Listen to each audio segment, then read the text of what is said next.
महाराष्ट्रात मुख्यमंत्री पदाच्या शपथविधीचा एकूण कार्यक्रम होतो आहे। 5 तारखेला शपथविधी होते, त्यासाठी तयारी सुरू झाली आहे।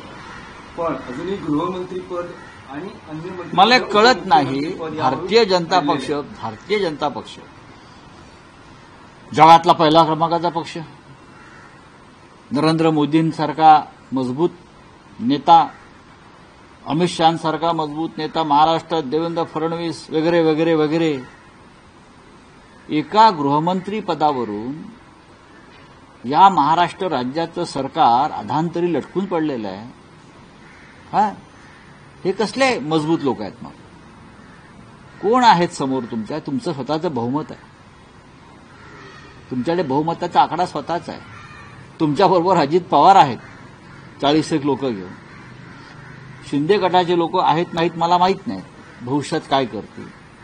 पण बहुमत असतानाही 15 दिवस तुम्ही शपथ घेत नाही, राज्याला सरकार देत नाही, राजभवनामध्ये सत्ता स्थापनेचा दावा तुम्ही करायला तयार नाही अद्याप,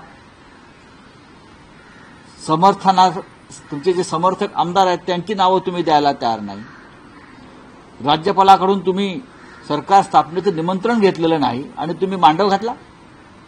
काय प्रकार आहे? राजभवन तुम्ही चालवताय का?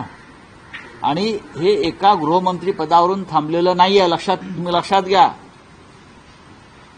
भारतीय जनता पक्षाने मनात आणलं तरी समोरचे जे काय मागण्या करतायत ना, एका मिनिटात चिरडून टाकते। काय डरपोक लोक आहेत सगळे, ईडी सीबीआयला घाबरून पळून गेलेले लोक आहेत। आणि जे निवडून आलेले आहेत ते का स्वबळावर निवडून आलेले नाहीयेत।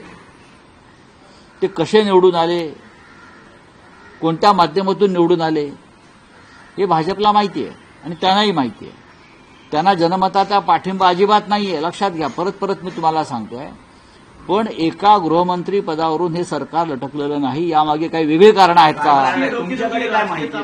आमच्याकडली माहिती आम्ही देऊ ना, पण फक्त एक गृहमंत्री पद हा वादाचा विषय सरकार स्थापनेमधला असू शकत नाही।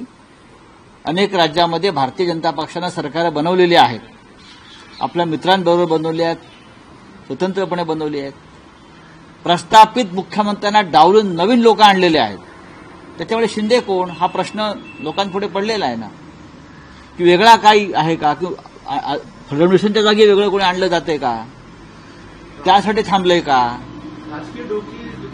तर या सगळ्या गोष्टीचा उलगडा उद्यापर्यंत व्हायला पाहिजे, नाहीतर आम्ही जे पुस्तक आमचं बंद आहे ते उघडू।